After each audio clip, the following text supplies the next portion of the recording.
अस्सलाम वालेकुम नाज़रीन, प्रोग्राम रोज़ क्लिनिक के साथ हाजिर हैं और मैं हूं आपका मेज़बान आसिफ रज़ा शेख। नाज़रीन, आज के दौर में किसी शख्स से पूछ लें तो वो ये ज़रूर शिकायत करेगा कि उसको मैदे का कोई ना कोई मसला है। नाज़रीन, हमारी जदीद तर्ज़ ज़िंदगी, हमारी खुराक में तब्दीली, वर्जिश का ना होना और हमारे ज़हनी दबाव ने हमारे मैदे के बहुत से मसाइल पैदा किए हैं। पुराने ज़माने में हकीम और तबीब लोग ये कहा करते थे कि मैदे की बीमारी तमाम बीमारियों की जड़ है। आज हम बात करेंगे मैदे के अमराज के हवाले से और हमारे साथ स्टूडियोज़ में बात करने के लिए मौजूद हैं डॉक्टर उस्मान आफ्ताब, माहिर इमराज मैदा और जिगर हैं और मारूफ इंटरनेशनल हॉस्पिटल इस्लामाबाद में अपनी खिदमत सर अंजाम दे रहे हैं। डॉक्टर साहब, आपका बहुत शुक्रिया कि आप हमारे प्रोग्राम में तशरीफ़ लाए। थैंक यू हमें इन्वाइट करने का। डॉक्टर उस्मान के साथ तशरीफ़ रखती हैं डॉक्टर आयशा वक्कार नियाजी, ये भी माहिर इमराज मैदा और जिगर हैं और मारूफ इंटरनेशनल हॉस्पिटल इस्लामाबाद में अपनी खिदमत सर अंजाम दे रही हैं। डॉक्टर साहबा, वक्त देने का आपका भी बहुत शुक्रिया। नाज़रीन, हम आपको ये बताते चलेंगे, हम बराह रास्त आपसे मुखातिब हैं। हमारा नंबर आपकी टेलीविजन स्क्रीन पे मौजूद है। मैं आपकी सहूलत के लिए इसको दोहरा रहा हूँ, 0512331678। आपके ज़हन में कोई सवाल है, आप हमारे डॉक्टर साहबान से बात करना चाहते हैं तो आप इस नंबर पे हमें कॉल कर सकते हैं। डॉक्टर साहब, मैदे के हवाले से हम आज बात करेंगे और मैदे के अमराज हम देख रहे हैं कि माशरे में बहुत ज़्यादा आम हो रहे हैं। क्या आप समझते हैं कि हमारी जो खुराक में तब्दीली हुई है, फास्ट फूड आ गई है और खाने पीने के औकात में जो तब्दीलियाँ हुई हैं, उसने भी मैदे के अमराज में इजाफा किया है? ये बिल्कुल सर्टनली बिस्मिल्लाहिर्रहमानिर्रहीम ऐसा ही है, क्योंकि हमारी जिस तरह आप लेंगे ना living the life in the fast lane, ये अब वो शुरू हो गया हुआ है। स्पेशली वो काम करना, अपने work balance, night time shift work, इस सारे की वजह से और हमारी जो फूड में चेंजेस आई हैं फ्रॉम मूविंग अवे, वो जो देहातों में खालिस फूड सी होती थी उससे अब हम मोर प्रिजर्वेटिव बेस्ड फूड पे आ गए हैं, जिसकी वजह से हाजमे में तकलीफ़ें बढ़ना शुरू हो गई हैं। प्लस हमारी एक्सरसाइजेज और नॉर्मल सेडेंटरी लाइफस्टाइल, इसकी वजह से बहुत चेंजेस आना शुरू हो। डॉक्टर साहब, वो डाइट की बात करें तो आप देखिए, अब तो वो बाजार से हम रोटी भी लेते हैं ना, तो अगर 2 मिनट पड़ी रह जाए तो ऐसे हो जाती है जैसे रबर की रोटी है वो। नहीं बिल्कुल। और यही आप देखें, अगर ये रबड़ आपके पेट के अंदर जब जाती है तो क्या करती है, वो उसको कैसे हजम करता है? बिल्कुल। डॉक्टर साहब, कॉन्स्टिपेशन का मसला बहुत हो रहा है लोगों को, और क्या उसमें भी यही फैक्टर्स हैं कि हमारा वर्जिश ना करना, खुराक की तब्दीली होना, और कॉन्स्टिपेशन से मजीद क्या प्रॉब्लम पैदा हो सकते हैं? बिल्कुल ऐसा है कि मेरा ये ख्याल है कि कब्ज़ की 2 मेजर वजूहात हैं। एक तो खुराक में फ़ाइबर का कम होना। आजकल जो हम आटा इस्तेमाल करते हैं ये रिफाइंड आटा है, मैदा है। बर्गर्स खाते हैं बच्चे, पिज़्ज़ा खाते हैं, तो फिर कॉन्स्टिपेशन तो यूजुअल है क्योंकि उसमें फाइबर नहीं है। और वो भी आधी रात को, वो भी आधी रात 3 बजे ऑर्डर होता है पीने का। जी जी जी जी जी। अच्छा, दूसरा पानी की कमी। मेरा ख्याल है बच्चे पानी आजकल बिल्कुल नहीं पीते। हाँ। तो बच्चे और बड़े भी, तो पानी और खुराक में फाइबर की कमी, ये 2 बड़ी वजूहात हैं जो कब्ज़ करती हैं। लेकिन कब्ज़ खुद मैं समझती हूँ कि उम्मुल उमराज है। इसके बाद फिर अगला जो प्रॉब्लम लोग देखते हैं वो है हेमोरॉइड्स, कॉन्स्टिपेशन, उसके ऊपर जोर लगाना, उससे खून की नालियां फूल जाना, फिर मकत के रास्ते से ताज़ा खून आना। और दूसरा, कई दफ़ा इतना वो स्टूल सख्त और हार्ड हो जाता है कि वो किनारे पे कट लग जाता है, जिसको हम फिशर कहते हैं। तो एनल फिशर, फिर उसकी हीलिंग का प्रोसेस, फिर मल्टीपल फिशर्स, इसका फिर मेडिकल ट्रीटमेंट, फिर सर्जरीज। मतलब मेरा ये ख्याल है कि कॉन्स्टिपेशन खुद उम्मुल अमराज है। फिर अच्छा, ये बड़ी इंपॉर्टेंट आपने बात बताई कि पानी की कमी भी कॉन्स्टिपेशन कर रही है। जी जी। हाँ। अच्छा, नॉर्मली कितना पानी हमें यूज करना चाहिए एक अडल्ट को? अब कर ले हम बात। मेरा ख्याल है 8 से 10 गिलास तकरीबन हर आदमी को ना तकरीबन 2 लीटर के आसपास लाजमी पीना चाहिए, क्योंकि अगर हम पानी नहीं पियेंगे तो इंटेस्टाइन सारा वाटर एब्जॉर्ब कर लेगी। उसकी वजह से स्टूल इतना ड्राई और हार्ड हो जाएगा कि वो फिर कॉन्स्टिपेशन तो लाजमी है। डॉक्टर साहब, हर बंदा ये भी शिकायत कर दी तेजाबियत। व्हाट इज़ तेजाबियत, क्या है ये? और बास का जिसमें हम ये भी देखते हैं कि आप आपने खाना खाया और आपकी खुराक वापस मुंह में आना शुरू हो जाती है और वो बड़ा उसमें उसका बुरा सा जायका होता है, जो इसको आप एसिड रिफ्लक्स का आप कह लें। व्हाट इज़ दैट और ये क्यों होता है? सबसे पहले तो इसमें जो बेसिक समझने वाली बात होगी वो ये है कि मैदे की तेजाबियत से लोगों की क्या मुराद है, क्योंकि ये एक बड़ी जिसे आप कह रहे हैं एक कॉम्प्रिहेंसिव टर्म है जिसमें अवामुन्नास में डिफरेंट सिम्टम्स को इससे तशबीह दी जाती है, जिसमें ब्लोटिंग यानी कि हवा पेट में ऐसा फूल जाना, अर्ली सटाइटी जिस तरह भूख का जल्दी खत्म हो जाना, या खाना खाने के बाद थोड़ा खाना खाने के बाद ज्यादा फील होना, बोझल हो जाना, भूल जाना, बिल्कुल बोझल हो जाना, या मैदे में जलन हो जाना। और दूसरी सबसे बड़ी बात जो आपने फरमाई और जो सबसे ज्यादा कॉमन भी है वो है कि ऐसे फील होना जैसे कोई चीज हमारे मैदे में से हमारी छाती के अंदर आ रही है। और ये आपने अमूमन, और जैसे आप खुद भी डॉक्टर हैं और हमने आम तौर पे भी सुना है जी, एक पेट में गोला उठता है हाँ। और वो सर पे चढ़ जाता है। जी। और ये बिल्कुल ये उन सारी कॉम्प्रिहेंसिव, अगर आप उन टर्म्स को लें तो ये उन टर्म्स के अंदर ये डिस्पेप्सिया हुई इसमें कहा जाता है इसको। इसकी वजूहात डिफरेंट वेरिएड है डिपेंडिंग ऑन के मरीज की इससे मुराद क्या है। जिस तरह आपने फरमाया ये रिफ्लक्स वाली बात, हमारी खुराक की नाली जिसे इसोफेगस कहते हैं, वो जब पेट के साथ जुड़ती है तो वहां पे एक छोटा सा वॉल्व लगा हुआ है जिसे हम गैस्ट्रोइसोफेजियल जंक्शन कहते हैं। वो वॉल्व कुदरत ने हमारे लिए एक आप समझ लें कि गेटवे बनाया हुआ है ताकि खाना सीधा मुंह से खुराक की नाली में जाए और वहां से पेट में जाए। यानी कि आप इसको ये भी ले सकते हैं, अगर आप किसी को उल्टा लटका दें तब भी उसका खाना वापस पेट में ही जाएगा। जो हमारे रिफ्लक्स के अमराज हैं जिसमें बाकी वजूहात, जिसमें सबसे बड़ी वजूहात जो आजकल डेवलप्ड वर्ल्ड में पहले थी और अब डेवलपिंग वर्ल्ड में भी आ रही है, वो है वजन। हमारा कभी हम जिस तरह बैठे हुए हैं आप खुद देख लें, हर चीज वजन डाल रही है हमारी छाती पे, पेट पे, और ये इसकी वजह से वो जो हमारे खाने खाए हुए या इवन जो ना खाने खाए हुए जो तेजाब पेट नॉर्मली भी बना रहा है वो छाती में आता है। बिल्कुल ठीक। डॉक्टर साहब आज इस बात को थोड़ा सा क्लियर करें हमारे नाज़रीन के सामने कि वो वाकई जो पेट से गोला उठता है और वो दिमाग तक आता है, तो वाकई ये तो है कि अगर किसी को कॉन्स्टिपेशन है, डिस्पेप्सिया है, तो वो अपने सर को बोझल महसूस करता है। वाई वो सर बोझल क्यों महसूस कर रहा होता है? मेरा ख्याल है कि there is no direct connection between the stomach and the brain. मेरा ये ख्याल है कि जो न्यूरोट्रांसमीटर्स हमारे दिमाग में है, हमारी आंतों के अंदर भी उतना ही एक शानदार कनेक्शंस का सिस्टम है जिसको एंटेरिक नर्वस सिस्टम कहते हैं। तो जब हमें पेट में, जैसे फॉर एग्जांपल कॉन्स्टिपेशन है, हमें पेट में ब्लोटिंग फील होती है, हमें भारीपन लगता है, उसकी वजह से हमारी जो केमिकल्स पैदा होते हैं वो वही हैं जो दिमाग में भी हैं, तो वो हमें वही फीलिंग देते हैं, बेचैनी, इरिटेबिलिटी। जब हम स्टूडेंट लाइफ में थे तो हम भी हंसते थे कि ये गोला दिमाग को कैसे चढ़ता है, सर को गैस जड़ी है। Exactly. But now I understand कि this is all a game of hormones and neurotransmitters and your own chemicals.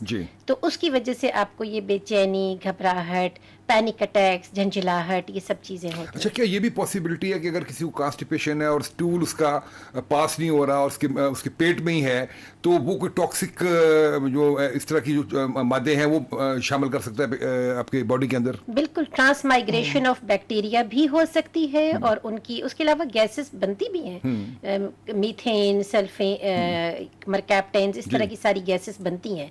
तो डेफिनेटली वो अपना प्रेशर इफेक्ट भी देती हैं, क्योंकि गैस देखे नजर तो नहीं आती, इसलिए मरीज हमें कहते हैं कि मेरे टेस्ट तो सारे नॉर्मल है। तो मैं उनको मजाक करती हूँ, गैस तो नजर नहीं आएगी टेस्टों में, मैं और आप तो कैमरे में नजर आएंगे, हवा तो नहीं नजर आएगी। तो वो गैसेस जो है वो मरीज को सिम्टम्स भी देती हैं और वो शायद उनमें से कुछ वाकई ही बैक्टीरियल माइग्रेशन होती है।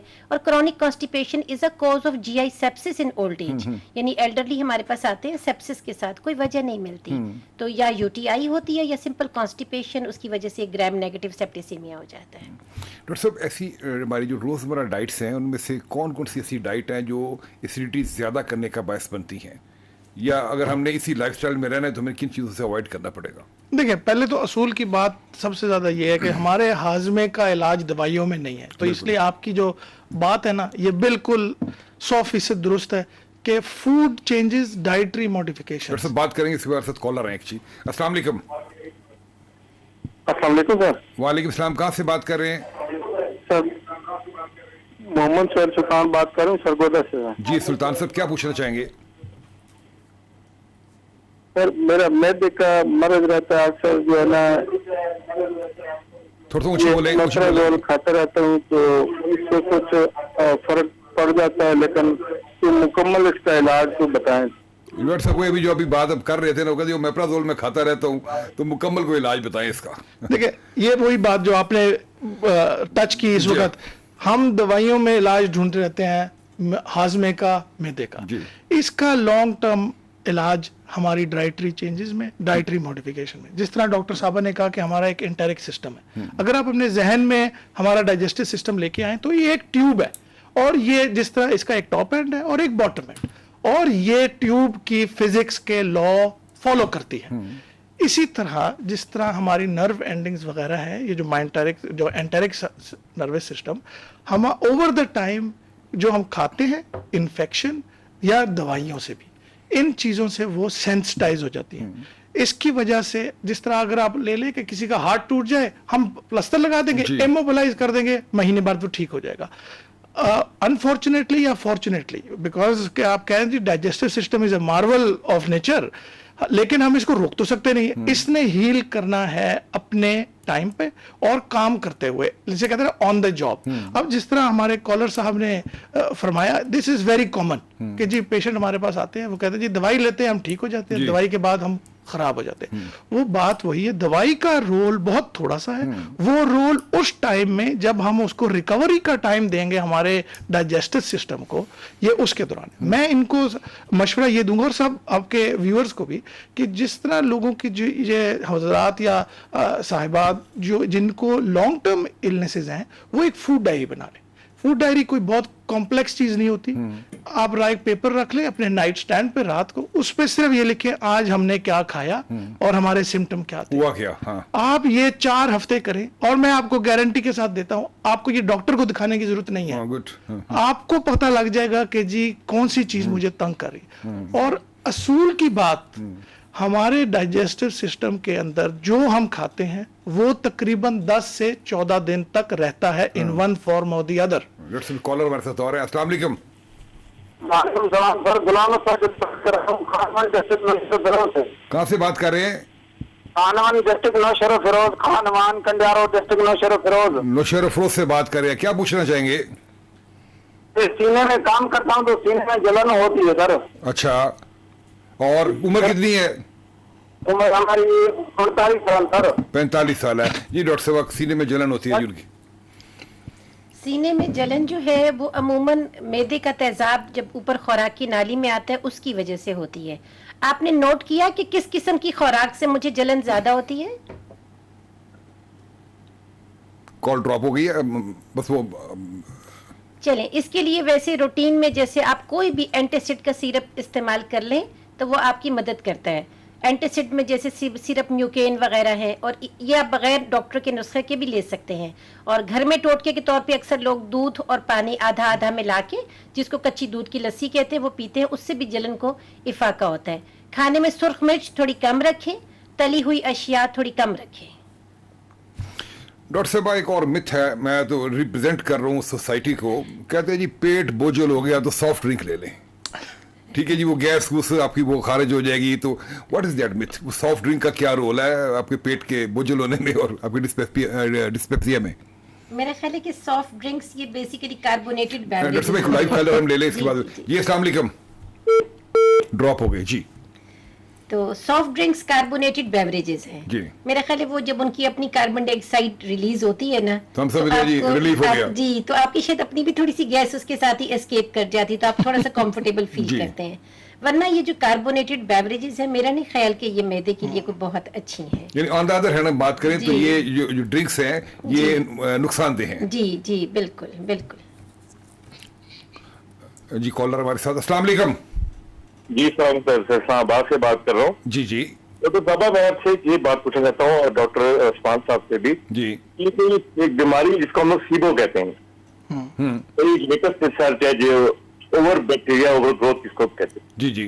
आईबीएस के पेशेंट 99% इसी से रिलेटेड होती है। और ये होता क्यों है? मैंने एज अ वकील अपने रिसर्च किया है, मैंने इस चीज को कंसिडर किया है। ये ज्यादातर तो डॉक्टर्स बताते ही नहीं है।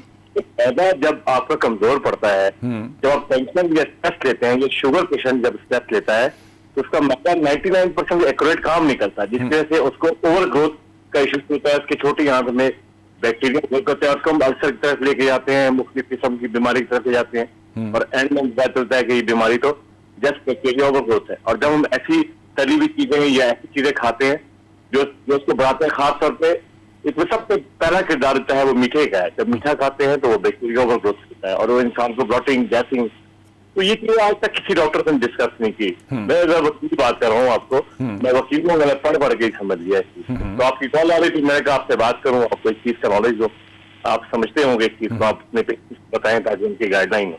बहुत शुक्रिया डॉक्टर साहब, वेरी इंपॉर्टेंट। नहीं बिल्कुल, बहुत ज्यादा। और इन्होंने 2 टर्म्स का नाम लिया, आपके व्यूअर्स के लिए मैं उनको आसान जरा कर दूं। एक इन्होंने आईबीएस का नाम लिया जिसको इरिटेबल बाउल सिंड्रोम कहते हैं। मैं उसको एक more broad based term use करता हूं, फंक्शनल बाउल डिसऑर्डर, जिसके अंदर ये सब कुछ आ जाता है। दूसरा इन्होंने सीबो की बात की, which is small intestinal bacterial overgrowth.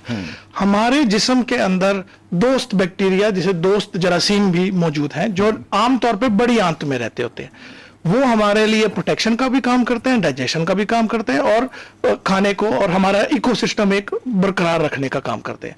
लेकिन कभी कभी कुछ वजूहात की वजह से वो बैक्टीरिया अपनी हद से तजावुज कर जाते हैं, यानी कि वो स्मॉल इंटेस्टाइन में आ गए। स्मॉल इंटेस्टाइन जो है, जिसे हम छोटी आंत कहते हैं, वो हमारा पेट का दरमियानी हिस्से का मेजॉरिटी स्पेस ऑक्यूपाई करती है। बिल्कुल, इन्होंने बिल्कुल ठीक फरमाया है, डायबिटीज में बहुत कॉमन होता है। इसी तरह बाकी सर्जरीज, किसी की पहले से सर्जरी हुई हो उस तरह, इसमें डिफरेंट सिम्टम्स लाइक वही जो गैस बनने वाले। और पुराने जमाने में हम लोगों को कहते थे कि जी आईबीएस हो गई है तो इसके दिमाग में है, ये असली कोई चीज नहीं है। लेकिन ये आस्ता आस्ता रिसर्च भी बता रही है कि ये एक बिल्कुल जेन्युइन चीज है, इसलिए हम इसको फंक्शनल बाउल डिसऑर्डर फरमाते हैं। इसकी इसी तरह ट्रीटमेंट की जाती है, इसी तरह टेस्ट किए जाते हैं, और इसके इसी तरह की प्रॉपर क्योरेबल ट्रीटमेंट है। इसमें भी फिर मैं उस पॉइंट को टच करूंगा कि हमारी डाइटरी मॉडिफिकेशन, जिस तरह हमारे फाजिल दोस्त ने खुद टच किया कि जी मीठा खाने से, इस तरह की चीजों से ये ज्यादा हो, तो हमने वो चीज तलाश करनी है जिसकी वजह से ये एग्जैजरेट हो रही है। तो इसके बिल्कुल ये इन्होंने सही फरमाया, ये एक जेन्युइन टर्म है। इसके इलाज और इसके इन्वेस्टिगेशन भी बाकायदगी से किए जाते हैं। एक कॉलर है जी हमारे साथ, और अस्सलाम वालेकुम। जी वालेकुम सलाम सर, कैसे आप? ठीक है जी, अल्लाह ठीक का है। शुक्र। कहाँ से बात कर रहे हैं? सर इस्लामाबाद से राजेश यादव बात कर रहे हैं। जी, क्या पूछना चाहेंगे? डॉक्टर उस्मान साहब से बात करनी है पहले। जी जी। सर इस तरह के थोड़ा सा वैसे हेल्दी है, तो स्मार्टनेस के लिए कुछ थोड़ा सा कुछ मशवरा दे रहे जरा। यार कुछ सुबह उठ के दौड़ शोर लगाए यार, मीठा बंद करे, खाना कम करे, स्मार्ट हो जाएंगे यार। नहीं वैसे खाने से कम खाते हैं, लेकिन फिर भी थोड़ा सा, क्योंकि हमारा रियल एस्टेट का बिजनेस है, इसलिए थोड़ा सा बैठना ज्यादा होता है। तो वो तो आपने खुद इसकी कॉज बता दी ना कि क्यों आपका वजन बढ़ रहा है। ठीक है, सारा दिन आप बैठे रहेंगे तो वजन तो बढ़ना ही बढ़ना है आपका। चलो इस पे हम बात करते हैं। डॉक्टर साहब, खाने में ज्यादा मिर्चों का इस्तेमाल, मुरगन अशिया ज्यादा और फ्राइड चीजें का जो ज्यादा इस्तेमाल है, ये हमारे मैदे को किस तरह से डैमेज करता है? 2 तरह से। ये जो फैट्स है ना, ये गैस्ट्रिक एम्प्टिंग यानी स्टमक के खाली होने को डिले करती है। तो खाना जाहिर बात है देर तक मैदे में रहेगा, कई घंटे आगे नहीं जाएगा। जब तक वो मैदे में रहेगा आपकी एक फीलिंग ऑफ फुलनेस या भारीपन खत्म नहीं होगा। दूसरा, स्पाइसेस जो है, जो अभी डॉक्टर उस्मान ने जिक्र भी किया कि जो खुराक की नाली और स्टमक का जो जंक्शन है, उसको वहाँ पे एक जो वेल्व लगा होता है जिसको लोअर एसोफेजियल स्फिंक्टर कहते हैं, उसको वीकन करती हैं। तो एक तरफ तो खाना देर तक मैदे में पड़ा रहा, दूसरा स्फिंक्टर रिलैक्स हो गया तो वह सारा खाना ऊपर को आता है। तो स्पाइसेस और फैटी मील्स मेरे ख्याल में ये हमारे मैदे को कमजोर भी करती हैं, रिफ्लक्स बढ़ाती हैं, तेजाबियत बढ़ाती हैं, और ये जितनी कम हो उतना बेहतर है। यानी एक हद तक उसको इस्तेमाल किया जाए, मुसलसल उसका खुराक ठीक है। कॉलर है हमारे साथ एक। अस्सलाम वालेकुम। अस्सलाम वालेकुम। वालेकुम सलाम। कहाँ से बात कर रहे हैं? मैं इब्तिदा से बात कर रहा हूँ, मोहम्मद सलीम बासी। जी जी। तो मेरे मैदे में जलन होती है और साथ में पूरा पेट फूल जाता है। पेट फूल जाता है, मैदे में जलन होती है। उम्र कितनी है? मैं 42। क्या काम करते हैं? मैं लेसन का काम करता हूँ। अच्छा डॉक्टर साहब, भाई पेट फूल जाता है, मैदे में जलन होती है, मैदा खराब है। आप सिगरेट भी पीते हैं? सीने में जलन होती है और मेरे हाथ पाँव में जलन और सर में चक्कर आने शुरू हो जाते हैं ना। जी जी। बहुत डॉक्टर ने चेकअप करवाया, सर ने बोला कोई ऐसा मसला नहीं है ना जी। साथ में गैस बनती है मेरे पेट में। बिल्कुल। आप सिगरेट पीते हैं? सिगरेट नहीं पीता हूँ। सिगरेट नहीं पीते? जी सिगरेट नहीं पीता हूँ। माशाल्लाह, ये तो बहुत अच्छी बात है। आपका वजन कितना है? वजन मेरा 65। वजन भी आपका ठीक है।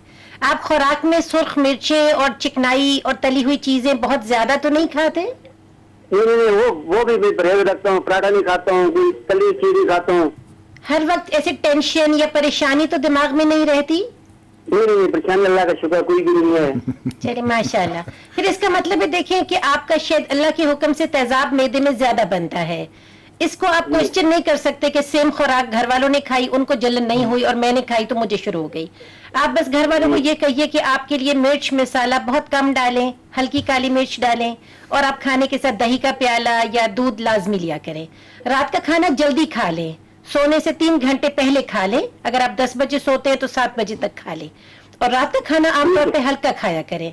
और सोते वक्त कोई जैसे होता है ना मशरूबात पीना या कुछ खाना, वो ठीक नहीं है। इन सब चीजों पे देख ले। लेकिन स्टिल अगर आपको हो तो जैसे मैंने पहले भी कहा, कोई भी एंटासिड जेल जैसे होती है ना ये च्यूएबल टैबलेट्स, वो ओवर द काउंटर अवेलेबल है। उनके लिए आपको नुस्खे की भी जरूरत नहीं है। तो जैसे सिरप म्यूकेन है, वो आप बगैर पूछे जितनी दफा हर खाने के बाद 2 चम्मच ले सकते हैं। डॉक्टर साहब बात करते हैं जी अल्सर के ऊपर। What is the causes of ulcer? क्या क्यों होता है, क्या होता है, क्या मैदे में जख्म हो जाता है? हमारे नाज़रीन को बताइए। बिल्कुल, ये अल्सर को आम इस्तिलाह में जख्मी कहा जाएगा। ये पेट या आंतड़ी की छोटी आंत के पहले हिस्से में हो जाता है। इसके कॉमनेस्ट कॉजेज में एक जरासीम का नाम है जिसको हम हेलिकोबैक्टर पाइलोराई कहते हैं। ये अब तो अवामुल नास को इसका नाम पता लग चुका हुआ है। उसके अलावा जो हमारी दवाइयाँ अद्वियात जिस तरह पेन किलर्स, नॉन स्टेरॉइडल्स हम जिनको कहते हैं, उनकी वजह से भी हो जाता है, हमारी ग़िज़ा की वजह से भी होते हैं, और एक बहुत ज्यादा चंक केसेस हैं जो इडियोपैथिक भी आप जिन्हें कह सकते हैं, जिनका हमें उस तरह पता नहीं लगता, जेनेटिक प्रीडिस्पोजिशन के तौर पे भी हो सकता है। तो इन चारों वजह से एक जो बहुत जरूरी वजह जो डॉक्टर साहब ने पहले भी पूछी हमारे कॉलर से भी, वो है स्मोकिंग। स्मोकिंग, हम जो भी हमारे पास कोई मरीज आया, हम उसको स्मोकिंग की बात करेंगे, नहीं डॉक्टर साहब मैं तो ये नहीं करता। तो ये स्मोकिंग और स्ट्रेस की वजह से बिल्कुल असर होते हैं। इसी तरह आप देखा जाए, अगर आप गौर करें कभी, तो मरीज जो अस्पताल में दाखिल होते हैं इंटेंसिव केयर में, उनको हम पेट में अल्सर बचाने वाली दवाइयां देते हैं, क्योंकि हमें पता है फ्रॉम रिसर्च कि स्ट्रेस की वजह से भी अल्सर पैदा हो जाएगा। बिल्कुल। कॉलर है जी हमारे साथ एक। अस्सलाम वालेकुम। जी मैं लाइक अहमद बात कर रहा हूँ मियां वाली से। जी क्या पूछना चाहेंगे? सर जी, मुझे कोई मैदे में इस तरह मसाइल है कि खाने के बाद मेरा सर पकड़ा जाता है, सर बिल्कुल भारी रहता है, राइट और लेफ्ट में इतना शदीद दर्द शुरू हो जाती है। और ये 6-7 साल से मुझे थोड़ा बहुत मतलब मैदे का मसला था, मैंने मेडिसिन भी काफी खाई है और राइट मुसलसल खा रहा हूँ, लेकिन सर मैं सही नहीं होता। डॉक्टर आशा कुछ पूछना चाहें इनसे आप? सही। आप वही सवाल है मेरा, आप सिगरेट भी पीते हैं? जी मैडम, मैं सिगरेट नहीं पीता। चलिए माशाल्लाह। चलिए, आप काम क्या करते हैं? मैडम मैं टीचर हूँ। राइट। शाम को वॉक के लिए टाइम निकालते हैं? बस मैडम कभी कभी, वैसे खाने के बाद अक्सर मैं बैठ जाता हूँ, शुरू करता हूँ। बिल्कुल ठीक है। देखिए, मैं एक बात आपको बता दूं, जैसे हमने प्रोग्राम के शुरू में कहा, दवाइयाँ इलाज का सिर्फ एक हिस्सा है। यानी यूं समझ लें कि 33% जो है ना, वो कंट्रीब्यूशन दवाइयों का है। आप दवाई खाते हैं, आप बेहतर हो जाए, लेकिन इसमें 33% जो कंट्रीब्यूशन है वो आपकी खुराक का है। जैसे उसमें बड़ा गोश्त हो गया, वो कम इस्तेमाल करें, चिकनाई वाली चीजें कम इस्तेमाल करें, पराठा ना लें, अंडा लेना है तो तला हुआ ना लें। इसी तरह, और 33% हिस्सा आपकी एक्सरसाइज, वर्जिश, वॉक और जहनी सेहत का भी है। अगर आप जहनी तौर पे फ्रेश फील करेंगे तो आपको मैदा बोझल भी कम महसूस होगा। तो ओमेप्राजोल जैसे आपने कहा कि मैं जब तक लेता रहता हूँ ठीक रहता हूँ, तो इसको आप ऑन डिमांड इस्तेमाल कर सकते हैं जब और जैसे आप चाहें, लेकिन इसका मुस्तकिल इस्तेमाल भी नुकसानदेह है। इसकी वजह आप अपनी खुराक में तलाश करें, अपनी लाइफस्टाइल में और अपनी ज़हनी सेहत में। 7 से 8 घंटे नींद पूरी करें, 8 से 10 गिलास सादा पानी रोज पिएं, हाजत डेली 1 दफा लाजमी हो, ठीक है ना? तो इससे उम्मीद है आप बेहतर रहेंगे। डॉक्टर साहब, जैसे अभी डॉक्टर साहब ने बात की एच पाइलोरी की, जी, एच पाइलोरी क्या है, क्यों होता है और क्या इसका ट्रीटमेंट है? सही। एच पाइलोरी एक बैक्टीरिया है और ये बाकी तमाम बैक्टीरिया से मुमताज है क्योंकि ये सिर्फ तेजाब में रहता है। तो इसको हमारी बॉडी में से सिर्फ स्टमक पसंद आता है। ये स्टमक की पिट्स के अंदर घुस जाता है और आपकी बात बिल्कुल ठीक है, it is very resistant to treatment. इसकी हमारे पास मल्टीपल रेजिम्स है। हमारे पास 14 डेज की, 10 डेज की, 7 डेज की, अच्छा कॉन्टिन्यूस एंटीबायोटिक, सिक्वेंशियल एंटीबायोटिक, बहुत रेजिम्स है। लेकिन मसला ये है कि हमारे पास कल्चर सेंसिटिविटी नहीं है। तो हम जो ऐसे एक हमारी रेजिम आई, हम उसको फॉलो करते हैं। तो पेशेंट्स को हम ट्रीटमेंट देते हैं, से 80% पेशेंट्स बेहतर हो जाते हैं, 90% सक्सेस रेट्स हैं मुख्तलिफ ट्रीटमेंट रेजिम्स के। लेकिन कुछ लोगों का बैक्टीरिया वाकई ही बहुत रेजिस्टेंट टू ट्रीटमेंट है। अगर हम 2 दफ़ा या 3 दफ़ा अपने सामने एंटीबायोटिक कोर्स करवा दें, उसके बावजूद भी जब हम टेस्ट करें और वो पॉजिटिव आए, तो उसके लिए फिर हम उसको फिलहाल छोड़ देते, मरीज को कहते हैं आप 1 साल इंतजार करें, हम इसको दोबारा टेस्ट करेंगे। एक और भी मसला है कि हम जो ब्लड टेस्ट करते हैं ना, वो पहली दफा तो ठीक है, लेकिन जब हम ट्रीटमेंट के बाद करते हैं तो हमें ब्लड टेस्ट नहीं करना चाहिए, क्योंकि वो एंटीबॉडीज तो हमेशा पॉजिटिव रहेंगी। लोग ये गलती करते हैं कि वो ब्लड टेस्ट दोबारा करवा कर आते हैं। हमारे पास फिर ऑल्टरनेटिव में स्टूल टेस्ट भी है और एक सांस का टेस्ट है जिसको यूरिया ब्रेथ टेस्ट कहते हैं। इरेडिकेशन देखने के लिए फिर हम वो टेस्ट करवाते हैं। उस टेस्ट की फिर अपनी कुछ शराइत हैं कि पहले आपने 2 हफ्ता तक कोई एंटीबायोटिक ना खाई हो, ओमेप्राजोल ना खाई हो। तो जब तक हम सही शराइत पूरी नहीं करेंगे तो वो टेस्ट फॉल्सली पॉजिटिव या नेगेटिव हम कह सकते हैं उसका ट्रीटमेंट है हमारे पास। जी जी जी, ट्रीटमेंट तो है। फैजा मरीज तो वालेकुम। कहाँ से बात कर रहे हैं? सजाद न्याजी ईसा खेल से बात कर रहा हूँ। ईसा खेल से बात कर रहे हैं जी। सजाद साहब क्या पूछना चाहेंगे? मेरी दादा जी से सवाल है कि मेरा माइग्रेन है और मैं ना मैदा खाली हो तो फौरन साथ दर्द शुरू हो जाता है।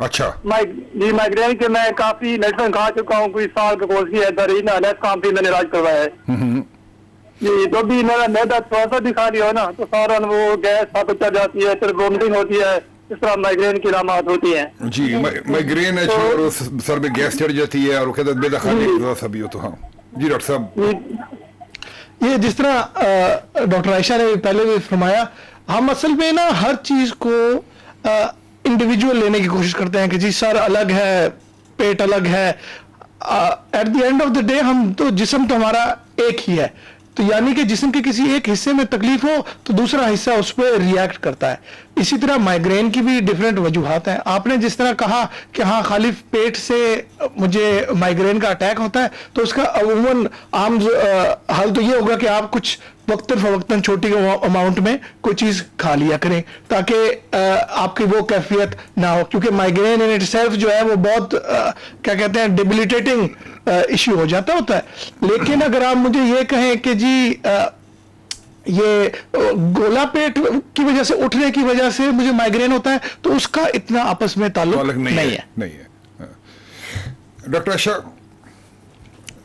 हम बात कर रहे थे एच पाइलोरी के हवाले से और उसमें आपने एक बात की कि कुछ पेशेंट्स में जो बैक्टीरिया है वो रेजिस्टेंट हो जाता है।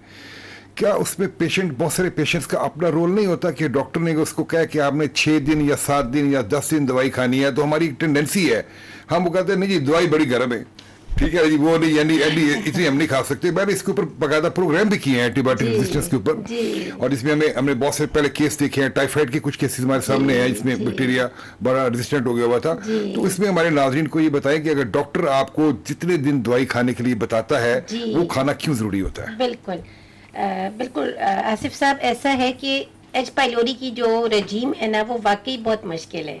उसमें एमॉक्सिसिलिन मतलब हम 2000 मिलीग्राम पर डे या क्लेरिथ्रोमाइसिन 1000 मिलीग्राम, तो मरीज सबसे पहला सवाल करता है ये 3000 मिलीग्राम की पर डे मैं एंटीबायोटिक कैसे 14 दिन खा सकता हूँ?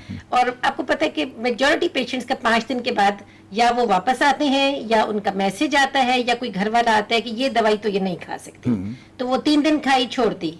तो ये बात बिल्कुल ठीक है कि फिर एंटीबायोटिक से रेजिस्टेंस हो जाती है। बैक्टीरिया एक दफा जब एंटीबायोटिक से एक्सपोज हो जाता है तो वो ऐसे मैकेनिज्म बना लेता है कि वो उसकी एंटीबायोटिक बैक्टीरिया के जिस्म में गई और ऐसे पंप्स बन गए उसके जिस्म में से बाहर आ गई। तो मेरे ख्याल में तो ये बात आपकी बिल्कुल वजह है कि पेशेंट्स को जितने दिन की दवाई जैसे प्रिस्क्राइब की गई है ना वो खानी चाहिए। अगर खाने में मुश्किल है तो आप खाने के दरमियान में खा लें या फौरन बाद खा लें, या बेशक आधा खाना खाए या बीच में दवा खा के फिर खा लें ताकि आप टॉलरेट कर सकें। डॉक्टर साहब, डिस्पेप्सिया की थोड़ी सी बात करते हैं। अभी आपने बात की फंक्शनल डिस्पेप्सिया, चले वो तो हमें बात समझ आती है कि स्ट्रेस की वजह से, ज़हनी दबाव की वजह से। क्या डिस्पेप्सिया की कोई और फिजिकल रीजन भी हो सकती है? डिस्पेप्सिया की और फिजिकल रीजन बिल्कुल हो सकती हैं, जिसमें वजन का बढ़ जाना, अच्छा, सीडेंट्री लाइफस्टाइल यानी कि एक्सरसाइजेज ना करना, पोस्चरिंग जिस तरह हम बैठे हुए हैं, अगर हम बिल्कुल आगे झुक के सारा दिन बैठे रहे, ये अक्सर आप देखेंगे जो लोग डेस्क जॉब कर रहे होते हैं या कंप्यूटर वर्क कर रहे होते हैं उनको भी बहुत ज्यादा हो जाती है। तो हम इसमें लोगों को अक्सर कहते हैं कि यार आप अपनी पोस्चरिंग जरूर चेंज करें, आप ये जरूर देखें कि जी एक्सरसाइज के लिए टाइम निकालें। और खासतौर पर हमने ये देखा है खातून खाना में ये एक बहुत प्रॉब्लम रहती है कि वो जरी बात है, एक डिमांडिंग काम है, घर का काम भी एक डिमांडिंग काम है, तो वो समझते हैं कि हम हर सारा दिन हलचल करते रहते हैं तो हम थक गए हैं। वो थकावट है, वो एक्सरसाइज नहीं। एक्सरसाइज का असूल है कि आपने दिन में आधा घंटा टाइम निकालना है अपने लिए, जिसमें आप अपने आप को वक्फ कर लें कि अब मैं एक्सरसाइज करूंगा। और उसमें लाइफस्टाइल चेंजेस, जिस तरह सबसे हल्की चेंज बेड का थोड़ा सा ऊपर उठा देना, जिससे ग्रेविटी से हम, ताकि हमारा तेजाब नीचे रहे। लेकिन इसमें मैं आपको एक जरूर बात बताऊंगा कि मेरे पास एक पेशेंट आए, उनको मैंने कहा कि आप ये करें कि रात को ना थोड़ा सा एक ईंट का टुकड़ा अपने बेड के एंड पे रख लें, ताकि बेड जरा ऊंचा हो जाए, इससे अफादियत होगी। सर की साइड पे, सर की साइड पे, बल्कि हेड एंड पे रख लें। तो वो कोई 5 दिन बाद आए, कहते हैं डॉक्टर साहब मेरे गर्दन में बहुत दर्द होती है। मैंने कहा आपकी गर्दन में दर्द किस तरह शुरू हो गई? तो आपने ही तो कहा था मैं तकिए के नीचे ईंटें रख के सो रहा हूँ। ठीक है ठीक है ठीक है ठीक है। कॉलर है जी हमारे साथ, अस्सलाम वालेकुम।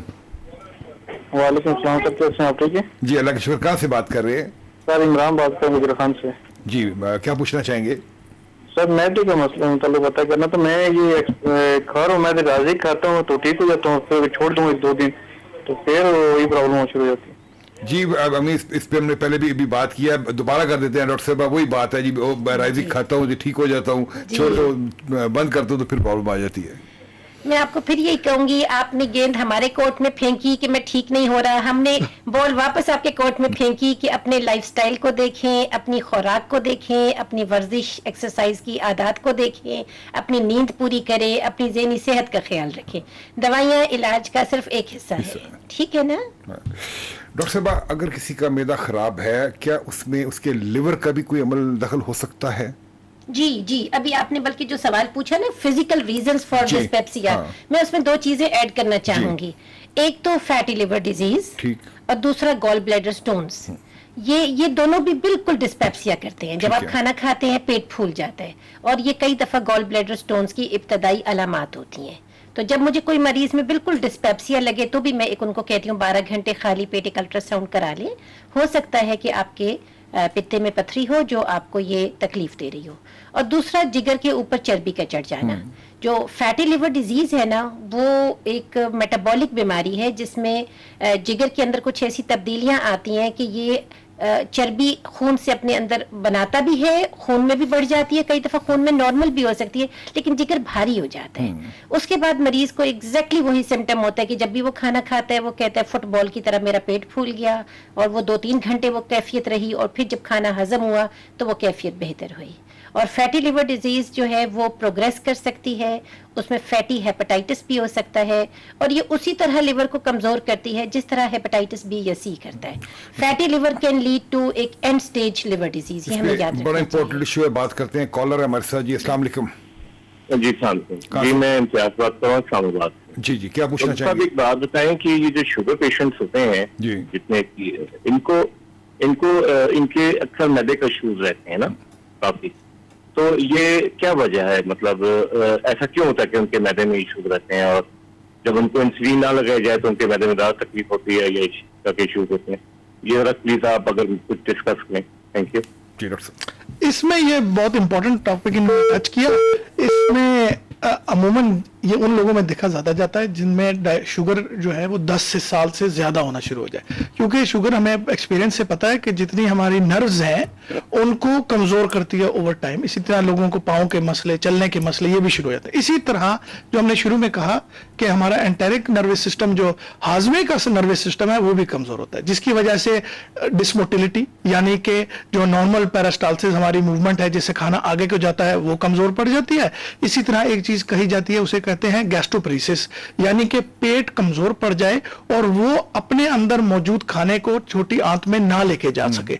इसकी वजह से शुगर के मरीजों को इस तरह के प्रॉब्लम्स, उल्टी आना, गैस हो जाना और खाना महसूस होना वापस आ रहा है, मैल एब्जॉर्प्शन की सिम्टम्स आ जाना, ये सब उसकी वजह से बढ़ते जाते हैं। इसीलिए अब इन्होंने बिल्कुल सही बात की कि अगर शुगर को प्रॉपर तरीके से कंट्रोल किया जाए तो इसको प्रोलॉन्ग किया जा सकता है, इस इफेक्ट से बचा जा सकता है, और यही उसका सही इलाज है।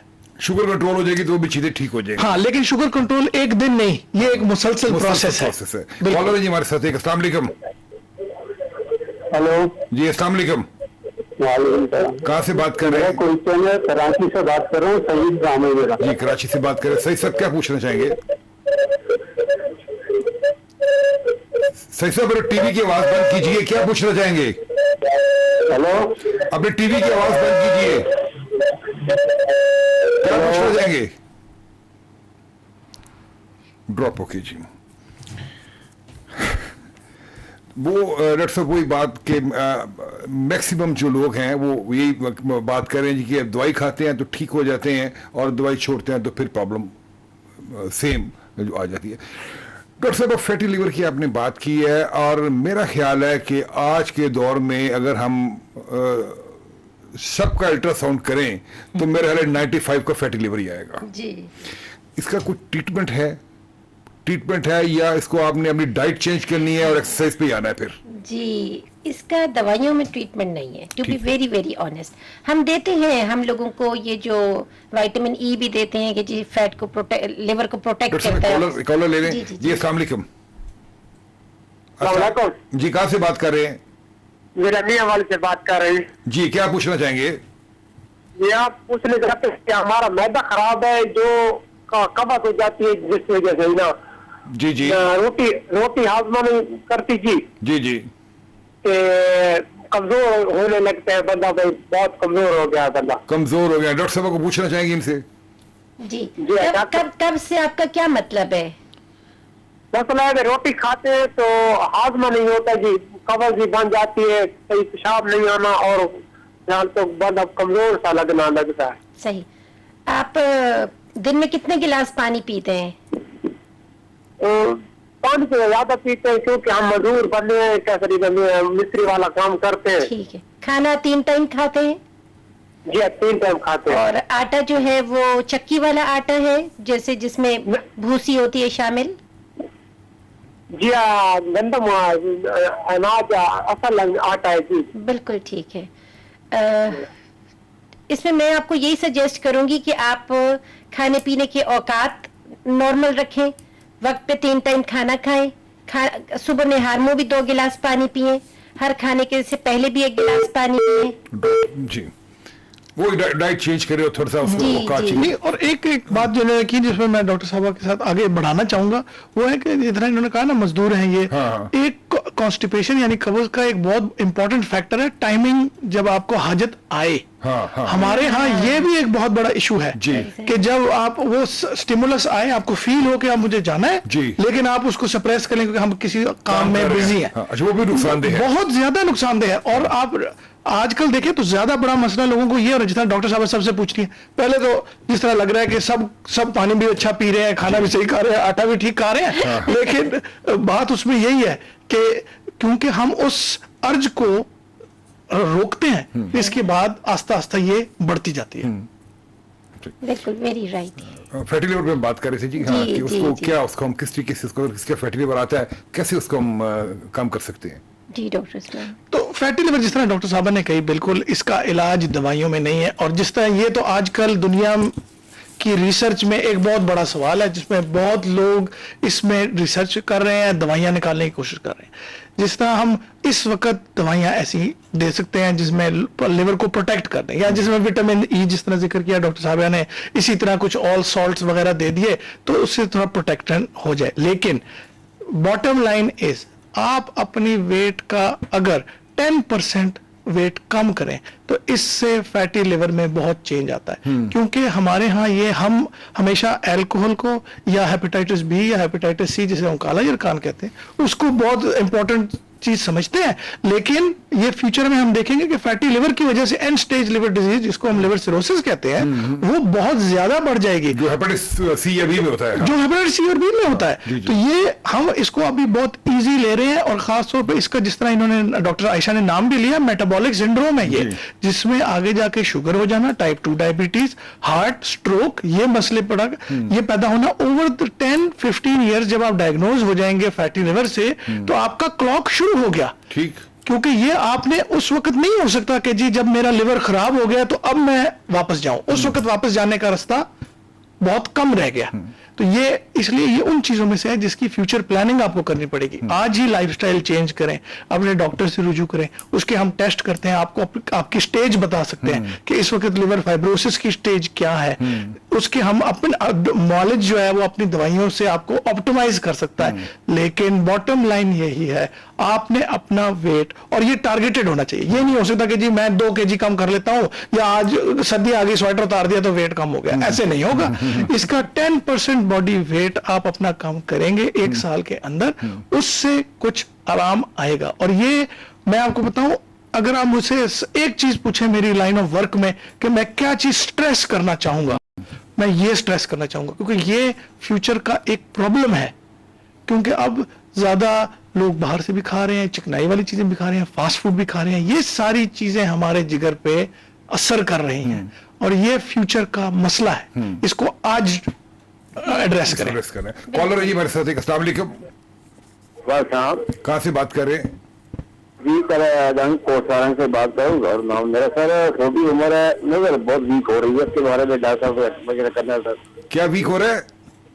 नजर वीक हो रही है सर। नहीं, वो अभी इस पे हम बात करेंगे जब हम अपने आंखों के हवाले से प्रोग्राम करेंगे। मेदे पे हम बात कर रहे हैं, हमारे पास डॉक्टर साहबान भी मेदे के हवाले से बैठे हुए हैं। बहुत शुक्रिया जी।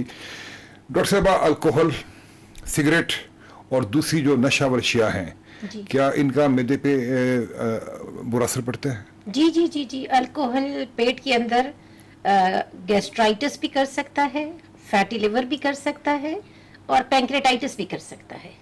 इन तीनों में मरीज को पेट में दर्द, उल्टियां और मुख्तलिफ सिम्टम्स होते हैं। तो अल्कोहल इज वेरी टॉक्सिक, बल्कि इस हद तक कि जो अल्कोहलिक लिवर डिजीज है, it is one of the commonest reason for a liver transplant in UK और जो अल्कोहल वाली कंट्रीज है। हमारे मुल्क में तो अल्हम्दुलिल्लाह ये इस तरह से कॉमन नहीं है।